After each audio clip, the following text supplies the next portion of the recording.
నిన్నగాక మొన్న ఒక ఇంట్రెస్టింగ్ న్యూస్, సంచలనమైన న్యూస్ మన పత్రికా మిత్రుల కోసం చెప్తున్నా. మెదక్ ఎమ్మెల్యేలు అందరితో కలిసి హరీష్ రావు గారు మీటింగ్ పెట్టుకున్నారు. ఆ మీటింగ్లో కూర్చున్న ఒక ఎమ్మెల్యేనే నాకు ఈ ఇన్ఫర్మేషన్ షేర్ చేశారు. ఏమని, ఎన్టీ రామారావు గారు లాగా కేసీఆర్ గారు కూడా గొప్ప మనిషి, కాకపోతే ఆయన కొడుకుకి వారసత్వం లేదు, కాబట్టి బీఆర్ఎస్ పార్టీ నాకే వస్తుంది, మనం మెదక్లో అన్నీ కూడా గెలుచుకుందాము, తర్వాత బీజేపీతో అగ్రిమెంట్ పెట్టుకుందాము అని చెప్పి వారు స్పష్టంగా చెప్పినట్టుగా ఎమ్మెల్యే గారు నాకు చెప్పడం జరిగింది. అంటే మెదక్ని వేదిక చేసుకొని బీఆర్ఎస్ పార్టీని హస్తగతం చేసుకొని ఎన్టీ రామారావు గారు పేరు తీసిరంటేనే ఈయన కేసీఆర్కి వెన్నుపోటు పొడుస్తాడు అనేది మనం స్పష్టంగా అర్థం చేసుకోవాలి. మరి బీజేపీలతో ఈయనకు అండర్స్టాండింగ్ ఉందని నువ్వెట్లా అంటావంటే, ఒక పేరు చెప్తున్నా రాసుకోండి, Raj Pushpa open sky villas. Raj Pushpa open sky villas, ఇది ఇంట్రెస్టింగ్ ఉంటుంది చాలా.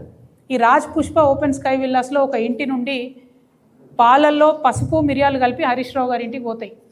అంటే అది కోడ్ అన్నట్టు.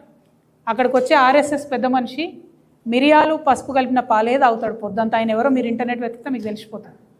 ఆ పెద్ద మనిషి ఆడికి వచ్చిన రోజు హరీష్ రావు గారి ఇంటికి పాలు పోతాయి అన్నట్టు. పోగానే హరీష్ రావు గారు ఆయన కార్యక్రమాలను బంద్ పెట్టుకొని ఆ ఇంటికి పోతాడు. అక్కడ ఆర్ఎస్ఎస్ పెద్ద మనిషితో పలు దఫాలుగా మీటింగ్ జరిగింది.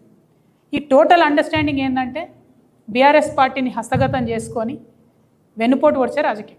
సరే, నేను బీఆర్ఎస్ పార్టీలు లేను, బీఆర్ఎస్ పార్టీ ఏమైతే నాకేంది, అది 1000 చెక్కలైనా 3 ముక్కలైనా నాకు వచ్చేది లేదు, పోయేది లేదు. కానీ ఇక్కడ హరీష్ రావు గుంటనక్క అనేటటువంటి వ్యక్తి యొక్క వ్యక్తిత్వం తెలంగాణ ప్రజలకు తెలవాలి కాబట్టి చెప్తున్నా. ఉన్న పార్టీని, ఉన్న ఇంటిని, తిన్నింటి వాసాలు లెక్కబెట్టేటటువంటి వ్యక్తిత్వం. మంత్రిగా ఉన్నప్పుడు ఆ పవర్తో చేసినటువంటి అవినీతి పరుడిని ప్రజలకు మళ్ళొకసారి నేను గుర్తు చేస్తూ ఉన్నా. ఇటువంటి అవినీతిపరుడు, ఇటువంటి వెన్నుపోటుదారుడు ఇప్పుడున్న ముఖ్యమంత్రితో వీళ్ళిద్దరికీ లాలూచి. అంటే ఎటువంటి రాజకీయాలను ప్రోత్సహించాలో దయచేసి తెలంగాణ ప్రజలు ఒక్కసారి ఆలోచన చేసుకోమని నేను కోరుతున్నా.